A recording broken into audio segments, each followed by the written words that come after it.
Hello বন্ধুরা, তোমরা সবাই কেমন আছো? তো আজকের ভিডিওতে তোমাদেরকে আমি সর্ষে ইলিশ রান্না করে দেখাবো। এই যে দেখো, এখানে আমি ইলিশ মাছটাকে ভালো করে ধুয়ে লবণ হলুদ মাখিয়ে নিয়েছি। আর এদিকে প্লেটে নিয়ে নিয়েছি তেজপাতা, জিরের গুঁড়ো, তারপরে ফোড়নের জন্য নিয়েছি এখানে জিরে, আর এখানে দুটো কাঁচা লঙ্কা চিড়ে দিয়েছি, দুটো গোটা নিয়েছি, আর নিয়েছি আদা বাটা আর সর্ষেটাকে আমি এবার মিহি পেস্ট করে নেব। তো সর্ষেটাকে পেস্ট করে নিয়েছি সুন্দর করে, দেখো মিহি একটা পেস্ট করে নিয়েছি। আর এই যে সর্ষে যে খোসাটা আছে, এটা অনেকে দিতে পারো, আমি দেবো না, আমার সর্ষের এই খোসাটা ভালো লাগে না। আমি এটাকে পুরো ছেঁকে শুধু সর্ষে যে রসটা হয় সেটা দেবো। এই যে দেখো, আমি খোসাটাকে বাদ দিয়ে এই যে বাটির মধ্যে একটা ফ্রেশ এই যে সর্ষের যে এই জলটা সেটা নিয়ে নিয়েছি, আর খোসাটাকে এভাবে চেপে বার করে দিয়েছি। তো আমি কড়াই বসিয়ে দিয়েছি মাছ ভাজার জন্য। এবারে কড়াইতে তেল দিয়ে দেব। কড়াইয়ের তেল গরম হয়ে গেছে, এবার আমি একটা একটা করে মাছ দিয়ে দেব।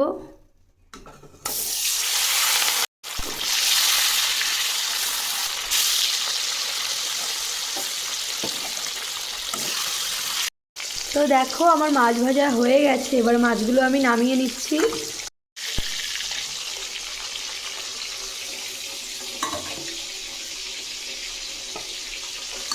আর সর্ষে ইলিশ যখন করবে না, তখন মাছগুলোকে খুব একটা ভাজার প্রয়োজন হয় না, কারণ ইলিশ মাছ তো খুব একটা মাছ ভাজলে ভালোও লাগে না। আর সর্ষে ইলিশ করার সময় এতটা না ভাজলেও চলে। আমি খুব অল্পও ভাজিনি, আবার খুব কড়া করেও ভাজিনি, দেখো খুব মিডিয়াম ভেজে নিয়েছি। আরে কড়াইতে যে তেলটা ছিল ওর মধ্যে দিয়ে দেবো তেজপাতা, তার মধ্যে ফোড়নের জন্য দিয়ে দেবো গোটা জিরে। জিরে ভাজা হয়ে গেছে, এবার ওর মধ্যে যে আদা পেস্ট করে রেখেছিলাম আদার পেস্টটা দিয়ে দেবো। দেখো আদাটা সুন্দর করে ভাজা হয়ে গেছে, এবারে আমি যে জিরেটা রেখেছিলাম জিরের গুঁড়োটা ওটাকে দিয়ে দেবো। তো দেখতেই পাচ্ছ আমার মশলা খুব সুন্দর করে কষা হয়ে গেছে, খুব সুন্দর কষা হয়ে গেছে। এরপরে আমি যে সর্ষের যে জলটা রেখেছিলাম পেস্ট করে ওটা দিয়ে দেবো। দেখো সর্ষের থেকে খোসাটা বার করে নিয়েছি বলে জলটা কতটা স্মুথ হয়ে গেছে, খেতেও ভালো লাগে, দেখতেও ভালো লাগে। তো সর্ষের জলটা দেওয়ার পরে ওর মধ্যে সামান্য পরিমাণে হলুদ গুঁড়ো দিয়ে দেবো, একদম সামান্য, বেশি দেবো না। এর আগে কিন্তু আমি হলুদ ব্যবহার করিনি, খুব একটা দেবো না হলুদ, কালার এমনি সুন্দর হয়ে যাবে। তারপর যে লঙ্কাটা কুচিয়ে রেখেছিলাম কাঁচা লঙ্কা, ওটা দিয়ে দিচ্ছি।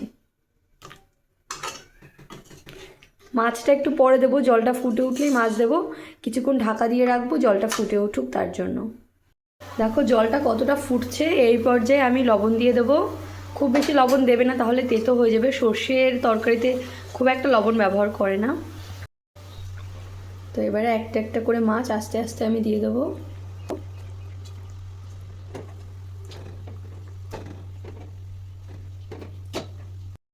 এই যে দেখো মাছগুলো দিয়ে দিয়েছি, এবারে আরও 5 মিনিট মতো আমি জোরে দিয়ে রাখবো। এই যে দেখো মাছগুলো দিয়ে দিয়েছি, এবারে 5 মিনিট মতো একটু ফোটাবো, 5 মিনিটও না 3 মিনিট ফোটালে আমার হয়ে যাবে। তো 5 মিনিট হয়ে গেছে। তো দেখো বন্ধুরা কি সুন্দর হয়েছে, তেল ছেড়ে দিয়েছে, আমার তরকারি কিন্তু হয়ে গেছে। তো দেখো বন্ধুরা তরকারিটা হয়ে গেছে, তেল ছেড়ে দিয়েছে, কত সুন্দর, ফোনে কীরকম লাগছে জানি না, সামনে থেকে কিন্তু খুবই সুন্দর লাগছে, আর কি দারুণ একটা গন্ধ বেরোচ্ছে। এবারে নামিয়ে নেবো, আর ঝোল কমাবো না, আমি নামিয়ে তোমাদেরকে দেখাচ্ছি। তো দেখো বন্ধুরা আমি গামলায় তরকারিটা নামিয়ে নিয়েছি, আর কি সুন্দর লাগছে দেখতে, আর খুব সুন্দর একটা গন্ধ বেরোচ্ছে সর্ষের, দারুণ লাগছে।